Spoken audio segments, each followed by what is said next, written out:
Hello friends, good evening and welcome you all on शिक्षा point YouTube channel. और आज फिर से आप मेरे साथ हैं इंग्लिश की क्लास के अंदर, जिसमें हम ग्रामर के टॉपिक को लेके चलते हैं। तो सबसे पहले आप लोगों को एक छोटी सी बात आपसे शेयर करनी है। और वैसे खैर आप जानते ही हो, क्योंकि देखो आप लोग जानते हो शुरू से लेके अब तक हमारी क्लासेस एकदम से शेड्यूल्ड हैं, बिना किसी एक भी दिन मिस हुए हम हर दिन हमारी क्लास आपके लिए लेके आते हैं, वो भी एक फिक्स टाइम पर। हाँ, एक बार शायद ऐसा हुआ था कि क्लास आगे पीछे हुई थी, लेकिन टाइमिंग वही था। इंग्लिश के टाइम पे मैथ्स के टाइम पे इंग्लिश की क्लास हुई, बट इवन टाइमिंग्स वही थे। आपको कहीं कभी डिस्टर्ब होने की ज़रूरत नहीं पड़ी। तो आप लोगों के लिए रेगुलर मेहनत कर रहे हैं, ये चीज़ आपको दिख भी रही है, ठीक है। तो और करना क्या है, हमारी भी मेहनत को थोड़ा बहुत भी अगर आप चाहते हो कि कुछ परिणाम मिले, तो सब कुछ आप लोगों के पास है, आप लोगों को पता है। शेयर का ऑप्शन भी आपके पास है, सब्सक्राइब का ऑप्शन भी आपके पास है, एंड लाइक का ऑप्शन भी आपके पास है। नो डाउट अपन डिसलाइक कर सकते हैं, कोई दिक्कत नहीं। अगर आपको लगता है मेहनत में कमी है या फिर ऐसे ही कुछ भी चल रहा है, तो आप चाहे बेझिझक उसको डिसलाइक कीजिए, कोई दिक्कत नहीं है, बट एटलीस्ट अपना रिस्पॉन्स दीजिए, ठीक है। तो चलो सब लोग जुड़ रहे हैं, आप एक बार आ जाओ। फिर मैं आपके सामने कुछ सेंटेंसेस लिखे हैं और बहुत ही बेहतरीन टॉपिक है आज। मैं ये कह रहा हूँ कि जो भी बच्चा आज की क्लास को पूरा लेगा, उसे ये लगेगा कि वाकई में अंग्रेजी में कितनी गहराइयाँ हैं, और क्वेश्चन जहाँ से पूछे जाते हैं वो आपके सामने है। कितनी गहराइयों को और कितने बड़ी आसानी से हम समझ सकते हैं। ज़रूरत है किस चीज़ की, आपके लगातार बने रहने की। बीच में एक भी चीज़ छूटी तो समझने में दिक्कत हो सकती है। आप एक काम करें, अभी से लेकर लगातार एक बार के लिए सारा काम छोड़ दें। छोटी क्लास रखूंगा, लेकिन बड़ी इंपॉर्टेंट और वैल्यूएबल क्लास होगी। तो कितने सारे कंसेप्ट आपको समझ में आने वाले हैं। शुरू करते हैं। देखो आपके सामने कुछ सेंटेंसेस लिखे हुए हैं। Sentence number first, if someone has lost his या हर इट्स आईडी कार्ड। 3 ऑप्शंस हैं आपके पास, इन 3 में से कोई भी एक आपको चुनना है। चलो इससे पहले समझा देता हूं मैं आपको। जो टॉपिक हमारा चल रहा है उसका नाम है प्रोनाउन। क्या नाम है दोस्तों? प्रोनाउन। और प्रोनाउन का मतलब सभी को पता है, जो नाउन को रिप्लेस करे। हमने इसकी 2 कैटेगरी सीख ली है, एक पर्सनल प्रोनाउन, दूसरा हमने सीखा डेमोन्स्ट्रेटिव प्रोनाउन। आज हमारे सामने आती है एक तीसरी और कैटेगरी, और इस कैटेगरी के अंदर जिसका नाम है इनडेफिनिट प्रोनाउन। क्या नाम है दोस्तों? Indefinite pronoun. Indefinite pronoun. Indefinite pronoun होने का मतलब हुआ कि चीजें कैसी हैं, अनिश्चित हैं। किसके बारे में वो आपने प्रोनाउन यूज किया आपको नहीं पता। बड़ा ही आसान है समझना। कुछ शब्द ऐसे होते हैं जिसका हम ये श्योर निश्चित रूप से नहीं कह सकते कि किसके लिए यूज हुआ है। और इसको समझने के लिए देखो बड़ा ही सिंपल है। 12 वर्ड्स हैं, 12 वर्ड्स कम से कम एक तो हैं ही, उनको हम बड़े बारीकी से बड़े आसानी से समझ सकते हैं। देखो सबसे पहले मैं आपको बताऊं, एक शब्द आपके सामने हुआ सम, ठीक है। एक आपके सामने शब्द हुआ एवरी, एक आपके सामने हुआ एनी, और एक आपके सामने शब्द हुआ नो। समझ में आया दोस्तों? तो आपके सामने लिखे हुए हैं 4 शब्द, सम, एवरी, एनी और नो। सम, एवरी, एनी, नो, ये 4 शब्द हैं। इन्हीं शब्दों के साथ आपको जोड़ने की जरूरत है। किसे? या तो आप जोड़ेंगे इनके साथ में बड़ी, या फिर इनके साथ आप जोड़ेंगे वन। क्या चीज जोड़ेंगे? या तो जोड़ेंगे बड़ी या फिर जोड़ेंगे वन, ठीक है। फिर इन्हीं के साथ एक और शब्द जुड़ता है जिसे आप कहते हो थिंग। अब देखिए सम्स के साथ समबडी, एवरीबडी, एनीबडी, नोबडी, हो गए आपके 4। फिर एवरी से एवरीबडी, ठीक है, एवरीवन, एनीवन, एवरीथिंग। फिर एनी से इसी तरह से 4 × 3 अगर मैं करूं तो हो जाएगा 12 वर्ड्स आपके हो चुके हैं। कितना आसान है। हम बेवजह उन शब्दों को रटने में चले जाते हैं। 4 और 3 चीजें हमें जाननी है, इन्हीं से तो वो 12 बने हैं, ठीक है। तो एक तरह से आपका यहाँ पर एफर्ट्स हाफ हो जाएगा। बिल्कुल कम एफर्ट्स के साथ आप बेटर चीजें समझ पाएंगे, ठीक है। तो अब इसको थोड़ा सा और समझने की कोशिश करते हैं कुछ और अच्छी चीजों से। अब देखो इसमें कंसेप्ट क्या बनता है। कंसेप्ट ये बनता है कि जब कभी भी आप इनको यूज करते हो तो भाई जाहिर सी बात है किसके लिए आपने यूज किया। समबडी या समवन आपको पता है, कोई, किसी को, समवन, तो किसके लिए यूज कर रहे हो नहीं पता। तो जेंडर भी जब आपको नहीं पता तो उसके हिसाब से आप मुझे बताओ यहाँ पर कौन सी चीज रखना चाहोगे। याद करो एक छोटी सी बात, कॉमन नाउन याद है, common gender, sorry common gender. Common gender की जब बात आई थी, नहीं पता किसके लिए यूज कर रहे हैं, तो वहां पर हमने प्रायोरिटी किसको दी थी? हमेशा ही, हिम, या फिर ही के ही, यानी कि मैस्कुलिन जेंडर को दी थी। इसीलिए इनके साथ जब भी आप यूज करोगे तो मैस्कुलिन जेंडर, यानी कि इनके साथ जो प्रोनाउन यूज होगा वो होगा ही होगा, या फिर हिज होगा, या फिर एक और ऑब्जेक्टिव केस की जरूरत है तो हिम, ठीक है। सब्जेक्ट, पॉसेसिव, ऑब्जेक्ट, ये 3 केसेस की जरूरत है। ठीक है। अब देखो if someone has lost his या हर इट्स, तीनों में से कौन सी चॉइस आपकी हिज सही हुई, ये गलत हुई। ठीक है, अगले पे आ जाओ, एवरीथिंग हैज हिज या हर या फिर इट्स वैल्यू, कौन सा ठीक करना चाहोगे, हिज।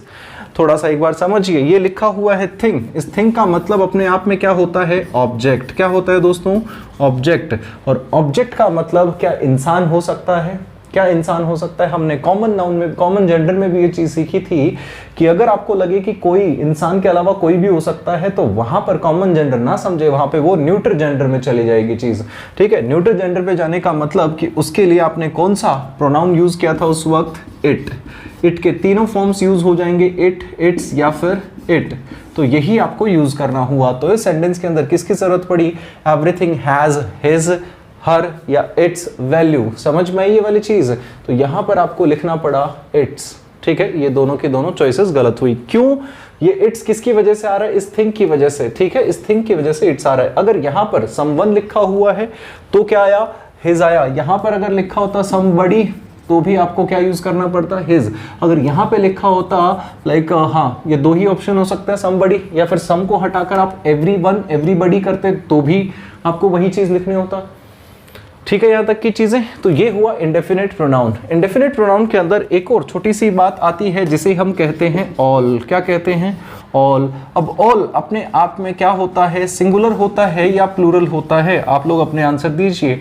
ऑल अपने आप में सिंगुलर होता है या प्लूरल होता है, आप मुझे आंसर दीजिए। ऑल सिंगुलर या प्लूरल, आंसर प्लीज चेक करना सर। चेक ना।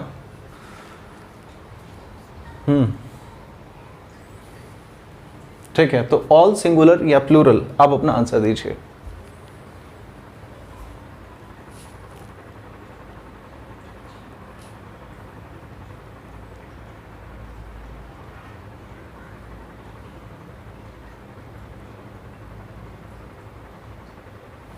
ओके, तो देखिए अब समझने की कोशिश करते हैं। मैं आपको समझाता हूं आपके आंसर्स देखकर। खैर, अगर मैं कहूं कि ऑल अपने आप में सिंगुलर भी हो सकता है, ऑल अपने आप में प्लूरल भी हो सकता है। ऑल अपने आप में है क्या, बड़ा ही सिंपल है चीज़ों को समझना। जो चीज़ मैंने कही, ऑल अपने आप में है प्रोनाउन। क्या है फ्रेंड्स, प्रोनाउन। ठीक है, प्रोनाउन कौन होता है, जो किसी नाउन की जगह पर आए, जो किसी नाउन को रिप्लेस करे। किसके लिए ये यूज हुआ है, इस बात पे डिपेंड करता है कि ऑल क्या होगा। मान लो मैं कहूं आपके सामने एक छोटा सा सेंटेंस, ये ऑल और आगे मैंने लिखा फाइन। ठीक है, यहां पर आपके पास चॉइस है इज लिखने की या आर लिखने की। कौन सी दो चॉइस हैं, मैंने आपको यहां पे चॉइस दिया, तो आप इज लिखेंगे या आर लिखेंगे। All blank fine. बताइए क्या लिखना चाहोगे, फटाफट बताओ भाई, क्या लिखना चाहोगे, ऑल इज फाइन या फिर ऑल आर फाइन। कुछ लोगों को लग रहा है इज, कुछ लोगों को लग रहा है आर, कुछ लोग लग रहे हैं यार दोनों ही ठीक है। तो बिल्कुल, अगर यहां पर आपने लिखा आर, अगर आपने यहां पे लिखा क्या, आर, एक बार थोड़ा सा मिटा रहा हूं मैं इस जगह को। अगर यहां पे आपने लिखा आर, तो इस आर का मतलब हुआ कि जिसको ऑल रिप्लेस कर रहा है वो कौन हुआ, प्लूरल चीज। ऑल आर फाइन, मैंने कहा सब लोग ठीक हैं। इस आर का मतलब क्या बना, पीपल, यानी कि सब लोगों की बात हुई। वह मैं आपसे पूछूं कैसे हैं सब, आप कहोगे all are fine. All are fine मतलब यहां पर आपकी फैमिली मेंबर्स, यानी कि वो सारे लोग जो आपसे जुड़े हुए हैं, मैंने उनके बारे में पूछा। तो यहां पर ये ऑल जो रिप्रेजेंट कर रहा है वो किसको कर रहा है, फिलहाल पीपल को। लेकिन अगर मैं इसके साथ में लिख दूं ऑल इज फाइन, मैं पूछूंगा भाई कैसे हो, आपका भाई ऑल इज फाइन, सब ठीक है। नाउ अब आप बात कर रहे हो किसकी, अब आप बात कर रहे हो आपकी लाइफ की, कि भाई लाइफ अपने आप में एक एब्स्ट्रैक्ट नाउन है, अनकाउंटेबल है, हमेशा सिंगुलर रहती है, जीवन में सब खुशहाली है, आप ये कहना चाह रहे हो। तो यहां पर ये सिंगुलर, तो ऑल अपने आप में सिंगुलर भी है, ऑल अपने आप में प्लूरल भी है। ये बड़ा ही प्यारा कंफ्यूजन है जहां से एग्जाम आपको सवाल देता है। देखिए कुछ सवाल जो आपके सामने लिखे हुए हैं, ऑल आई नीड इज या आर म्यूजिक, जो मुझे चाहिए वो क्या है, म्यूजिक है। तो मुझे बताओ ये ऑल किसकी बात कर रहा है, ऑल आई नीड, जो मुझे चाहिए वो म्यूजिक है, जो क्या है, म्यूजिक है। जो क्या है? म्यूजिक। म्यूजिक अपने आप में कैसा होता है? Uncountable noun. क्या अनकाउंटेबल नाउन आपके प्लूरल हो सकते हैं? नहीं, अनकाउंटेबल हमेशा ही सिंगुलर होते हैं। सिंगुलर होते हैं तो भाई क्या सही हुआ? इज। गलत क्या हुआ? आर। अगला सेंटेंस देखो, ऑल शी सॉ वॉज या वर 5 बॉयज। उसने जो कुछ देखा वो थे 10 लड़के। उसने जो भी देखा वो थे 5 लड़के। भाई उसने देखा, ऑल क्या था? 5 लड़के। अब ये 5 बॉयज आपका सिंगुलर है कि प्लूरल है? वेल डन, ये अपने आप में हुआ plural. Correct answer guys, correct answer. तो ऑल 5 बॉयज, अगर यहां पर आपका आ रहा है 5 बॉयज, प्लूरल होने की वजह से आपने चुना वर। गलत क्या हुआ? वॉज। अब देखिए अगला सेंटेंस, ऑल रंजना वांट्स या वांट्स इज या आर 10 रुपीज। रंजना को जो चाहिए वो क्या है? 10 रुपीज। अब मुझे बताओ 10 रुपीज सिंगुलर है या प्लूरल है? 10 रुपीज सिंगुलर है या प्लूरल है? भाई आपने कहा प्लूरल, तो प्लूरल होने की वजह से यहां पे क्या होना चाहिए? इज या आर। प्लूरल होने की वजह से यहां पर होना चाहिए आर। लेकिन क्या ये बात ठीक है? याद करो, आपको एक छोटी सी बात नाउन में सिखाई थी। जिसने नाउन नहीं देखा वो देखिए, मैंने आपको पहले कहा था कि वो आपका बेस है। वहां पर जितना डिटेल से आपको सिखाऊंगा उतना मजबूत आगे चीजें बनेंगी। वहां पर हमने एक चीज सीखी थी, ए से अमाउंट। 6 तरह की चीजें सीखी थी हमने, amount, weight, distance, height, speed या फिर पीरियड ऑफ टाइम। याद है आपको? ऐसी 6 चीजें, इनको अगर यूनाइटेड सेंस में यूज किया जाए तो ये हमेशा कैसी होंगी? सिंगुलर। और अगर डिवाइडेड सेंस में यूज किया जाए तो प्लूरल। तो वहां पर आप देखिए लिखा हुआ है आपके सामने 10 रुपीज। ये अपने आप में एक अमाउंट है कि नहीं है? और ये रंजना को चाहिए वो 10 रुपीज चाहिए भाई, 10 रुपीज चाहिए। तो ये अपने आप में एक यूनाइटेड सेंस में अमाउंट हुआ। और यूनाइटेड होने की वजह से ये अपने आप में कैसा हो गया? सिंगुलर। और सिंगुलर होते ही इसके लिए जो वर्ब हुई वो हुई इज। ये रही आर। अब मुझे बताओ भाई क्या कैसा लगा आपको ये क्वेश्चन? है ना दमदार? जरूरत है इन सब चीजों की? बिल्कुल है। और जब आपके बेसिक्स क्लियर होंगे तब जाकर आप इनको समझ पाओगे। और ये शुरुआत है। खैर जो मिस कर गए थे हल्का फुल्का शायद उनको समझ आया होगा, लेकिन फिर भी अगर कंफ्यूजन रहा है एक बार वीडियो को दोबारा देखना और नाउन को जरूर कवर कर लेना। ठीक है, नाउन को जरूर कवर कर लेना। क्यों कह रहा हूं मैं? हर एक चीज की शुरुआत नाउन से है। हर एक चीज की शुरुआत नाउन से है, इसीलिए वो चैप्टर सबसे पहले आपको पढ़ाया है। ऐसा नहीं 3 मिनट वालों की तरह से कि भाई ठीक है 3 मिनट के अंदर देखिए पूरी अंग्रेजी। हाँ, हमें वो नहीं करना। अगला सेंटेंस देखो, लिखा हुआ है each of the marker works well. तो चलो यहां पर आपने सीखा इंडेफिनिट प्रोनाउन। इंडेफिनिट प्रोनाउन में 12 ये और एक आपने सीखा ऑल। तो ये आपके इंडेफिनिट। तीसरी, अगला क्वेश्चन पढ़ते ही मेरे सामने आ जाता है एक और तरह का प्रोनाउन। आज देखो थोड़ा स्पीड भी है, कंटेंट भी शानदार है, आपको घबराने की बिल्कुल जरूरत नहीं। आपका एग्जाम पास कराना जिम्मेदारी हमारी। बस आपकी जिम्मेदारी जो है वो वीडियो पे एक बार आप देखो, लाइव आते हो। ये मैंने बुलवाई भी है टीम से, फिर भी आपको एक बार बता देता हूँ। आप लोग लाइव आते हो, आके 2-3 मिनट देखते हो, नहीं देखते हो, अब वापस चले जाते हो, फिर दोबारा आ जाते हो। Don't do this. ठीक है, ये आप लोगों के लिए मेहनत है। अच्छा, आप में से कौन जानता है कि कौन ये सोचता है कि इसमें सिर्फ और सिर्फ मेरा फायदा है? क्या इसमें आप सब लोगों का नहीं? क्या मैं आपको वो चीज़ नहीं पढ़ा रहा? बहुत से जो बच्चे जुड़े हुए हैं वो बच्चे हैं जो मुझसे मेरे इंस्टीट्यूट में पढ़े हैं, यानी कि जहाँ पे भी मैं पढ़ाता था वहाँ पर वो मुझसे पढ़े हैं। तो क्लासरूम के अंदर भी वो अच्छी खासी फीस देकर, अच्छी खासी मोटी अमाउंट फीस देकर वो यही चीज़ें सीख रहे होते, और शायद वहाँ पर रिवाइज करने का चांस भी नहीं था। क्लास जिस दिन छूट गई उस दिन छूट गई। यहाँ पर आपके पास ऑप्शन है, आप वही चीज़ें सीख रहे हो, उसी स्टाइल में सीख रहे हो।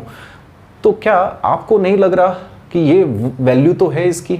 तो इस ये जो है, जो भी कंटेंट आपको दिया जा रहा है, अगर आपको वाकई में इसके पैसे आप दे रहे हो, भाई कोचिंग्स में आकर इसके पैसे दे रहे हो आप, और यहाँ पर अगर आपको चीज़ मिल रही है तो एटलीस्ट इकट्ठा एक बार अपना टाइम तो दीजिए इसे। क्या ये अपने आपके टाइम के काबिल भी नहीं है कंटेंट? है ना? तो चलो वापस आते हैं इधर, समझते हैं। देखो इस सेंटेंस के साथ ही आपकी एक और कैटेगरी खुल जाती है, और यहाँ पर हम कुछ और चीज़ें सीखेंगे। एक बार यहाँ तक का आप स्क्रीनशॉट ले लो इन चीज़ों का, ताकि हम इनके भी कुछ और एग्जाम्पल लिख सकें नीचे वाली चीज़ों के।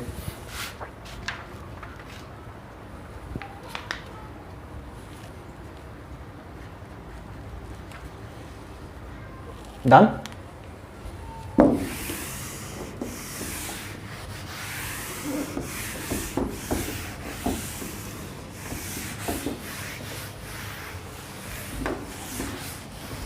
चलो जी, तो अगला जो प्रोनाउन अपने पास में है वो 4 नंबर पे है distributive pronoun. Distributive pronoun, distributive pronoun होने का मतलब हुआ कि आप चीज़ों को बांट रहे हो। चलो क्वेश्चन पढ़ के देखते हैं। लिखा हुआ है each of the marker works well. Each of the marker works well, तो क्या ये चीज़ें ठीक है? आप लोग बताओ क्या ये चीज़ें ठीक है? अगला सेंटेंस देखो, either of the brother are hiding something. दोनों चीज़ें आप मुझे दोनों सेंटेंस चेक करके बताओ। चलो एक काम करते हैं, नंबर ऑफ सेंटेंसेस मैं बढ़ा देता हूँ, तब तक आप यहाँ पर अपना आंसर करने की कोशिश करें। चलो यहाँ पर 6, 7, 8 नंबर पे और सेंटेंस लिख देता हूँ मैं।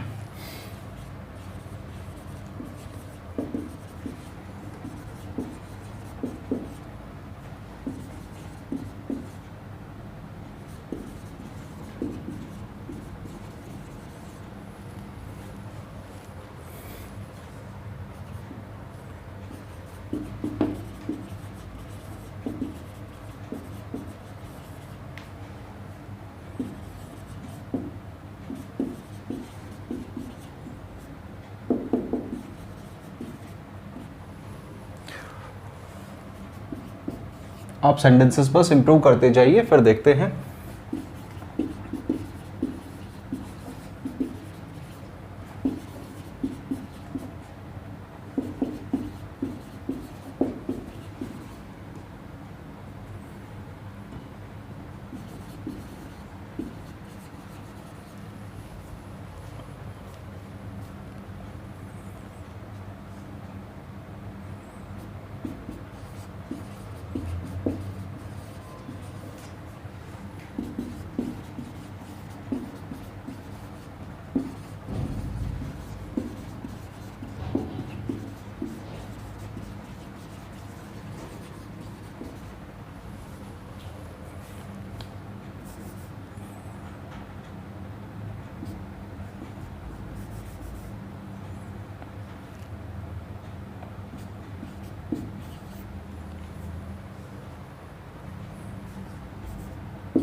ये लो, एक बार इतने सेंटेंसेस करते हैं, फिर चेक करते हैं और आगे। अब आप लोग मुझे ये बताएं, जो लिखे हुए सेंटेंसेस हैं, लिखे हुए जो भी सेंटेंसेस हैं, इन सेंटेंसेस में क्या गलत है क्या सही है। पहला सेंटेंस चेक करने की कोशिश करते हैं, each of the marker works well. क्या ठीक है? सेकंड, थर्ड, अच्छा इस तरह से आप देखो, थोड़ा समझ लेते हैं पहले, फिर बात करते हैं एक बार। अगर मैं बात करूं तो इसमें आपको डिस्ट्रीब्यूटिव प्रोनाउन के नाम पे एक लिखा हुआ मिल रहा है ईच। क्या है दोस्तों? ईच। दूसरा आपको लिखा हुआ नजर आ रहा है ईदर, और एक आपको लिखा हुआ नजर आ रहा है नीदर। अगर ऐसी बात है तो इनको हम किस तरह से यूज करते हैं? सबसे पहले समझिए, ईच का मतलब हुआ वन, ईच का मतलब हुआ एक, लेकिन कितने में से? एक। कितने में से? एक। One out of given. जितनी भी चीजें आपको दी गई हैं, ये कितने भी हो सकते हैं, जितने भी लोग, हो सकता है 10 में से एक, हो सकता है 20 में से एक, लेकिन आप मुझे एक बात बताओ, क्या ये एक में से एक हो सकता है? क्या एक में से एक हो सकता है? नहीं। यानी कि इतना तो तय हुआ, one out of given, given की जगह पर जो भी चीज होगी ये हमेशा कैसी होनी है आपके पास? प्लूरल। ये कैसी होगी? प्लूरल होगी। तभी तो आप कह सकते हो, क्या आप ये कहोगे इस एक मार्कर में से एक मार्कर मुझे चाहिए? नहीं, आप ये कह सकते हो इन दो में से एक मार्कर मुझे चाहिए, ये आप कह सकते हो। तो कम से कम दो या उससे ज्यादा होना जरूरी हुआ, इसीलिए चीजें यहां पर प्लूरल हुई। समझ में आई मेरी बात? चलो अगर हम बात करें ईदर की, तो ईदर भी बात करता है कितने की? एक की बात करता है, लेकिन आउट ऑफ कितने? Out of only two. लेकिन जब सिर्फ और सिर्फ दो लोगों की बात हो, कितने लोगों की बात हो? सिर्फ दो लोगों की बात हो, तब काम करता है आपका ईदर। और इसी तरह से नीदर की मैं बात करूं तो ये भी दो में से बात करता है, लेकिन दो में से कितने लोग? जीरो, कोई भी नहीं। यानी कि जब दो में से कोई भी ना हो, any one, no one out of two, दो में से कोई भी नहीं, तब आप क्या यूज करेंगे? नीदर। अब क्वेश्चन सॉल्व करने की कोशिश करते हैं। लिखा हुआ है ईच ऑफ द मार्कर, तो क्या ये मार्कर सिंगुलर होगा? एक मार्कर में से एक मार्कर, ये ठीक हुआ? बिल्कुल गलत हुआ। यानी कि जब तक ये मार्कर प्लूरल नहीं होगा तब तक आप उसमें से एक मार्कर की बात नहीं कर सकते। ठीक है, बहुत सारे मार्कर्स में से एक मार्कर वर्क्स वेल, अच्छे से काम करता है। तो अब मुझे ये बात बताओ, इन सारे मार्कर्स की बात हो रही है या फिर सिर्फ इस एक मार्कर की? सोचो और बताओ। जाहिर सी बात है इस एक की। अभी अभी देखो हम सीख के आए, बात कितने की करते हैं? एक की। जब ये बात एक की करते हैं तो इन सभी के साथ में आपको हमेशा इजाजत मिलती है सिंगुलर हेल्पिंग वर्ब यूज करने की। कौन सी helping verb? Singular helping verb use करने की इजाजत मिलती है। तो लिखा हुआ है ईच ऑफ द मार्कर्स, इसकी वजह से अब यहाँ पर जब आप एक की बात कर रहे हो तो सिंगुलर के हिसाब से वर्ब बिल्कुल ठीक हुई और आगे का सेंटेंस वेल, कोई प्रॉब्लम नहीं है। नेक्स्ट सेंटेंस देखते हैं, ईदर ऑफ द ब्रदर, फिर से वही बात, ईदर भी बात करता है कितने की? एक की, नो डाउट, लेकिन कितने में से? एटलीस्ट टू में से। दो होते ही चीजें प्लूरल तो हो ही गई, तो यहां पर प्लूरल बनाना पड़ा, लेकिन फिर भी बात किसकी हुई? भाई ये दो भाई हैं, इन दो में से बात हो रही है किसी भी एक की, किसी भी एक की, और किसी भी एक की यानी कि सिंगुलर की, और सिंगुलर होने की वजह से आपको यहां पर आर नहीं, जरूरत किसकी पड़ी? इसकी। ठीक है, आ जाते हैं अगले क्वेश्चन नंबर 8 पे।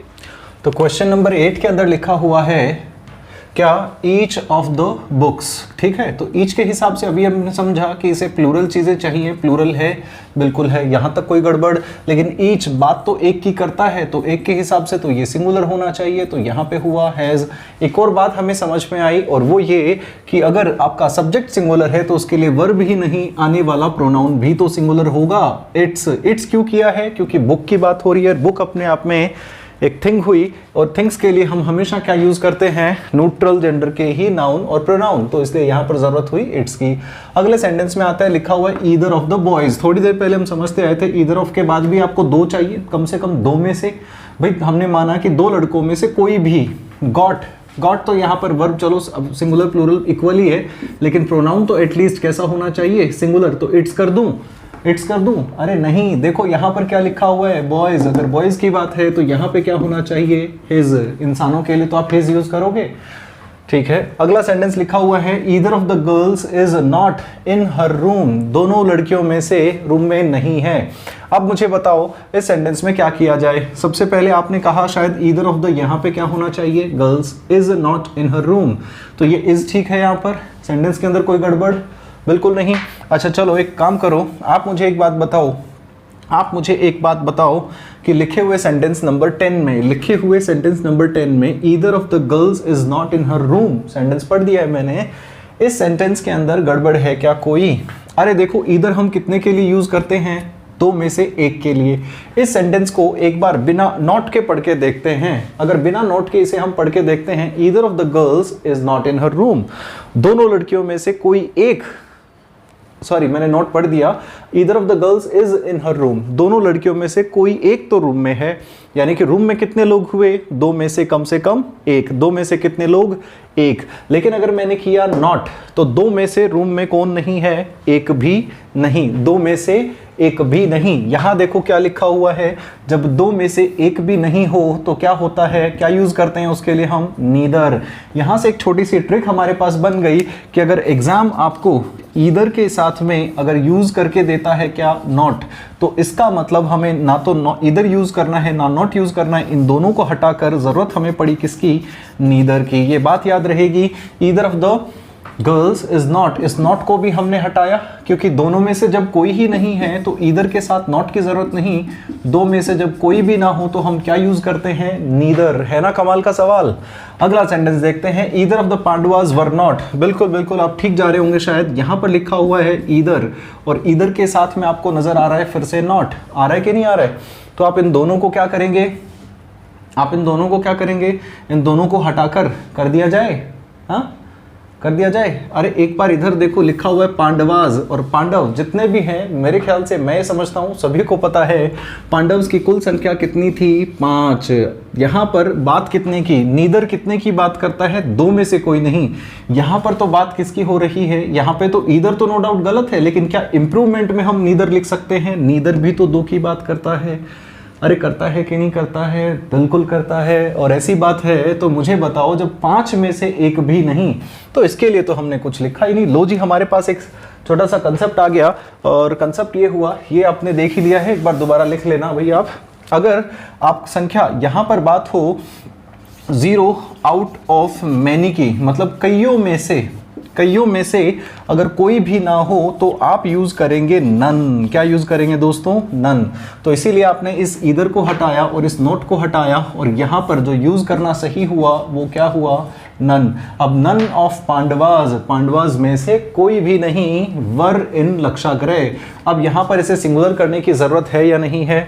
तो एक छोटी सी बात समझिए, नन के साथ अगर आप सिंगुलर वर्ब यूज करते हैं तो सही है, नन के साथ अगर आप प्लूरल यूज करते हैं तो भी सही है, दोनों के दोनों सही हैं। अगर मैं आपको कहूं नन हैज कम तो सेंटेंस एकदम ठीक है, और अगर मैं यहीं पे कहूं नन हैव कम तो भी सेंटेंस एकदम से ठीक है, इसमें भी कोई गड़बड़ नहीं। इनके साथ, नन के साथ सिंगुलर और प्लूरल दोनों वर्ब अलाउड हैं। और ऐसा क्यों है ये बात हमें समझ आती है थोड़ा सा आगे चलकर। तब तक के लिए देखते रहिए शिक्षा पॉइंट। ठीक है, तो यहाँ पे नन वाली चीज समझ में आई आपको? अरे बोलो, समझ में आई कि नहीं? हाँ कि ना? हाँ, चलो अगले सेंटेंस नंबर 12 पे लिखा हुआ है neither of twins are invited here. मुझे वे बताओ, ट्विंस में से इनवाइटेड कौन है यहाँ पर? ट्विंस में से इनवाइटेड कौन है? नीदर ऑफ ट्विंस, दोनों में से कोई ही नहीं। अरे जब दोनों में से कोई एक भी नहीं तो क्या चीजें प्लूरल हो सकती है? बिल्कुल नहीं। अगर मैं कहूं कुछ है ही नहीं तो क्या चीजें एक से ज्यादा हो सकती है? नहीं, एक से ज्यादा नहीं हो सकती, क्योंकि उसके बारे में हम बात करते हैं, और जब चीज एक से ज्यादा नहीं तो वो हमेशा कंसीडर लैंग्वेज में सिंगुलर ही करी जाएगी। ठीक है, तो इसीलिए यहां पर क्या हुआ? Is, neither of twins is invited here. बोलो, यहां तक की बात समझ में आई कि नहीं आई? अरे बताओ बताओ, जल्दी बताओ, यहां तक की बातें समझ आई कि नहीं आई? ये कुछ अच्छा लगा? नन वाला कंसेप्ट देखो, दोनों वर्ब इसके साथ अलाउड हैं, और सिंगुलर हो चाहे प्लूरल हो, दोनों की दोनों वर्ब आप यूज कर सकते हो। और ऐसा कैसे होता है ये सारी बात अभी समझाऊं तो ये चैप्टर डिस्टर्ब होगा, लेकिन सारी चीजें हमें समझ में आएंगी सीक्वेंस के साथ। आप लोगों का काम जो मैं सिखाऊं बस वो सीखते जाना है, धीरे धीरे कर हर एक राज से पर्दा हम उठाते चलेंगे। ठीक है दोस्तों, तो देखो यहां तक चीजें समझ में आ गई। अब एक छोटी सी बात और है, कहो तो बताऊं। एक छोटी सी बात है, कहो तो बताऊं। लो जी, मैं आपके सामने सेंटेंस नंबर लिख देता हूं, नंबर 13। मैं कहूं both of the brothers are skilled, तो क्या ये सेंटेंस ठीक है? अरे बोलो ना, क्या ये सेंटेंस ठीक है? एक सेंटेंस और लिख देता हूं, मैं कहूं both of the friends are not guilty. Guilty का मतलब पता ही होता है, जो गलत कर रहा हो, गलत नहीं है, दोषी नहीं है। ठीक है, ओके। तो सेंटेंस नंबर 13 क्या करेक्ट है? बिल्कुल, सेंटेंस नंबर 13 एकदम करेक्ट है। अब समझते हैं बोथ को। एक बीच में आपका नन भी लिखा था हमने, नन बात करता है 0 आउट ऑफ मैनी, कईयों में से एक की, किसी की भी बात नहीं करता। याद रखिएगा, ये बात करते हैं एक की, 0 की, लेकिन दो में से। नन बात करता है किसी की नहीं, कईयों में से। ठीक है, अब मैं बात कर रहा हूं आपके सामने बोथ की, और बोथ का मतलब हुआ दो की बात करता है। ये कितने में से? 2 में से। अगर बात कुल मिला के 2 की हो रही है तो जाहिर सी बात है इसके लिए आपको क्या चाहिए? Plural verb. और 2 में से हो रही है तो ये चीजें भी तो प्लूरल होगी। तो बोथ आपने 2 की बात करी, बात प्लूरल में से, एस लगा हुआ है, चीजें ठीक हैं। अरे ये प्लूरल की बात करता है कि नहीं करता है, तो यहाँ पे आर भी तो ठीक है। सेंटेंस में कोई गड़बड़ नहीं है। अब आगे वाला सेंटेंस नंबर 14। आप मुझे बताएं, both of the friends are not guilty, क्या ये सेंटेंस ठीक है? सोचो और बताओ। अरे दिमाग लगाओ ना थोड़ा सा। नहीं लगाओगे? अब समझो, देखो बोथ ऑफ द फ्रेंड्स, फिर से वही प्रैक्टिकल करने के लिए मैं आपसे कहूंगा, आप एक काम करें, इस नोट को यहां से हटाएं, फिर पढ़ के देखें। Both of the friends are guilty हैं, दोनों के दोनों। लेकिन अगर इसके साथ नोट आ जाता है तो फिर क्या होता है? Both of the friends are not guilty, यानी कि 2 में से कितने दोनों के दोनों नहीं, दो में से यानी कि कितने हुए टोटल 0। अब एक बार इधर देखो, जब दो में से कोई ना हो तो क्या यूज करते हो आप, नीदर। तो नीदर यूज करने का एक और ट्रिक हमारे सामने आया। अगर सेंटेंस में आपको लिखा हुआ बोथ के साथ दिया जाता है नॉट, तो इन दोनों को हटाकर आपको यूज करना है नीदर। क्या यूज करना है दोस्तों, नीदर। समझ में आई बात है कि नहीं, कमाल की बात। तो ये है कंसेप्ट, छोटी छोटी गहराइयां बिल्कुल बारीकी से सीखते हुए चलेंगे जिसकी आपको जरूरत है। ठीक है, तो यहां पर इस नॉट को हटाया और यहां पर इस बोथ को हटाया। हमने क्या किया, नीदर। नीदर यहां पे क्यों हुआ, यहां क्यों नहीं हुआ, क्योंकि यहां पे 5 की बात थी, लेकिन बोथ तो 2 के लिए ही यूज होता है, वो 2 ही हम कंसीडर करेंगे, 2 में से कोई नहीं। जब 2 में से कोई नहीं तो कैसा होगा, 2 में से अगर कोई ना हो तो हम कैसा मानेंगे, हमेशा सिंगुलर। इस आर को हटा के यहां पे किया जाए इज। करेक्ट सेंटेंस हुआ, neither of the friends is guilty. Neither of the friends is guilty. कहो कि मज़ा आया कि नहीं आया। मज़ा आया तो दोस्तों इस चैनल को सब्सक्राइब कीजिए, जो पहली बार देख रहे हैं शेयर करना ना भूले, अपने दोस्तों को बताएं और सही सीखने की जगह तक लेके आएं। ये आप लोगों की जिम्मेदारी है। आपसे मिलकर हमेशा ही अच्छा लगता है and it happened the same today as well. And guys, I wish you a like very happy evening। और क्या कर सकते हैं। And guys, take care, have a good day.